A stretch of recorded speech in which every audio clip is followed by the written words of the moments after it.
World History presents Unsolved Mysteries of World War II, narrated by Sam Devereaux. Introduction. War Mysteries Still Unsolved. Nazi propaganda presented Adolf Hitler as ascetic, solitary, and a brilliant Führer. Only a few knew the real man behind World War II. His mystery has fueled numerous conspiracy theories, like why Hitler's own decisions were sometimes so strange that neither his contemporaries nor posterity can explain the Führer's bizarre choices. Why did he turn the Luftwaffe's terror bombing of Britain from military targets to civilian ones? Why did Hitler issue the Wehrmacht with a stop order just before Dunkirk? And why did he hate Jews so much that millions of people died? This issue gets close to World War II's unsolved mysteries and gives historians its best guess at some of the answers.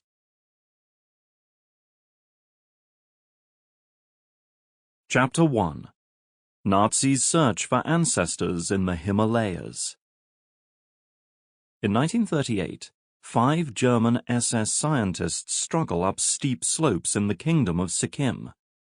The expedition is heading to Tibet to solve a specific riddle. Researchers must find evidence that Aryans originate from the mysterious lands of the Tibetans. 5 German scientists moved cautiously up a winding path on the way toward a high mountain pass on 22nd of December 1938. Behind them followed servants and carriers, as well as a long caravan of yaks and ponies, laden with equipment.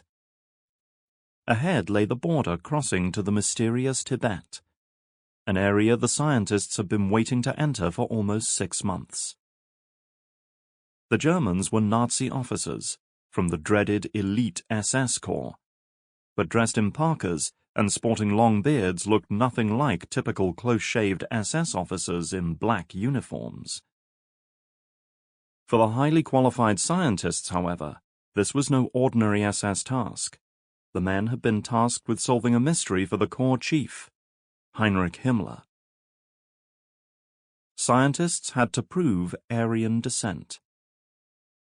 The expedition, led by zoologist and SS Untersturmführer Ernst Schäfer, received Himmler's blessing to leave Germany bound for Tibet in the spring of 1938.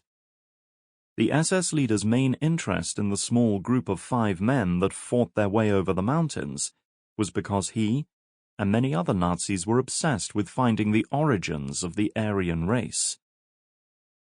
In 1935, Himmler had set up the Ahnenerbe, a special investigation unit primarily to research Aryan roots and history. All Ahnenerbe scientists were members of the SS and were automatically officer rank in the Corps, which by 1938 was made up of 500,000 specially bred and selected men. None of the SS had even the remotest traces of Jewish or other inferior races' blood.